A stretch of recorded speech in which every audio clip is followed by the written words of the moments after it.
St. Louisan, who now spends his time in Secaucus, New Jersey at MLB TV. Good morning, Mr. Keith Casas. Don't make your audience jealous this early in the morning.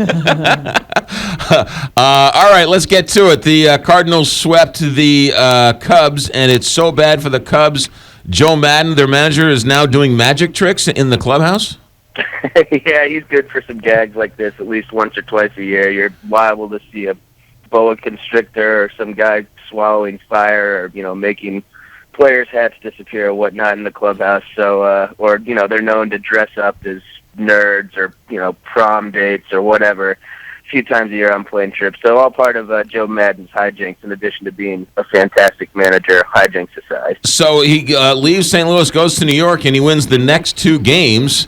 The Mets haven't gotten a run since the Reagan administration. But last night, since the Cardinals were in the rain delay, I was watching the Met game, and I was watching Jon Lester. He's still not throwing over to first base, and how come more teams aren't taking advantage of that?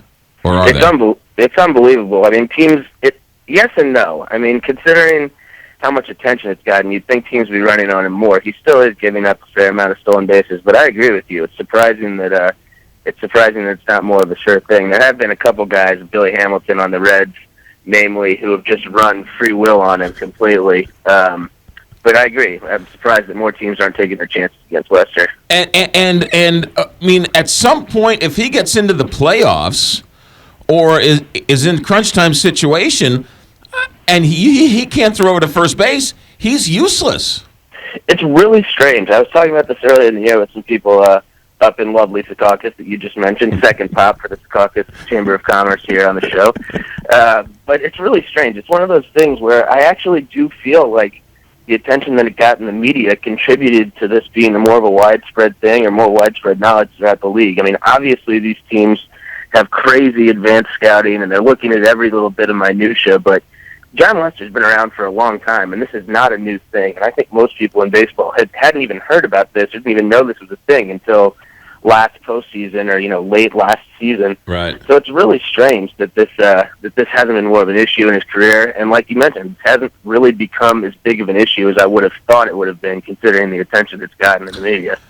Speaking of advanced scouting and all the little minutia, are you following what's going on with the California Angels? That seems like it's a nightmare. Yeah, that is a nightmare scenario, and the interesting part from a St. Louis perspective was, I guess you probably caught this if you've been following the story, was Albert Pujols' role in this little saga. Apparently, for those who aren't familiar with what's going on out there, Mike Scioscia, who's the longest tenured manager in the league, and the GM, Jerry Dipoto, had a falling out, to say the least. Dipoto thought that the information his front office was putting together wasn't getting to the players. Scioscia said, we'll distribute that information as we see fit. There's a power struggle of sorts. Dipoto held a meeting with the players, and Albert Pujols kind of went after him a little bit, at least according to reports, stood up for the coaching staff. Fast forward 24 hours, Dipoto's out, and Scioscia's still there calling the shots. So some drama, to say the least. And Albert, who, by the way, is back to his old form, he's having a season for the ages, even by his standards, doing some things he's never done in his career, at least like a 24-game stretch with 15 homers, which he'd never done in St. Louis. Albert was right in the middle of it, getting up for his manager, and the manager wins out. Yeah, Albert was saying there's a leaker in here, and we don't do that type of stuff. I mean, Albert was pretty animated, which we haven't seen him that way almost never. Yeah, maybe a little, L.A., not Philadelphia or Boston in terms of that, the level of, I don't know, I guess vitriol is not the right word, but not quite as intense of a media scene as you see on the East Coast sometimes, but perhaps a market that's looking for a juicy story a little more than St. Louis might be. This is the second or third time Albert's been caught up in a situation, not where it's anything scandalous necessarily, right, but things that happen behind the closed doors. A couple years ago, there was an issue about a fight that may or may not have happened that Albert was involved in the clubhouse. So maybe not used to the comfort level he came to know here in the Midwest. And don't they sort of blame or credit Pujols with getting rid of Mickey Hatcher? Yes, he was part of that. That was also something that kind of laid at the feet of Dipoto, the GM, who's now been fired. But Albert was mixed up in that whole thing. So playing well on the field, but hasn't always been smooth sailing off the field in those first few years there. Keith Casas with us for another minute here from MLB TV. Speaking of Albert, his home runs are up, his RBIs are up, but that average is still sort of languishing in the 260s, 270s.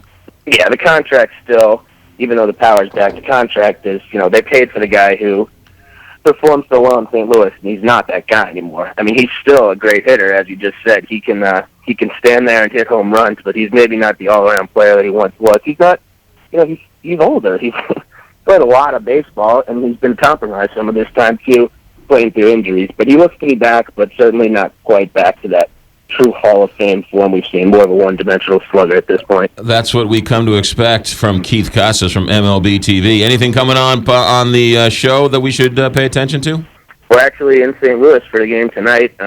Like I've mentioned before, maybe it doesn't matter to your viewers quite as much because it'll be blacked out in the local markets, but perhaps you can find some kind of crazy stream from India and check out my dad and Tim McCarver actually working tonight on the game. Yeah, have they ever done a game together? They have.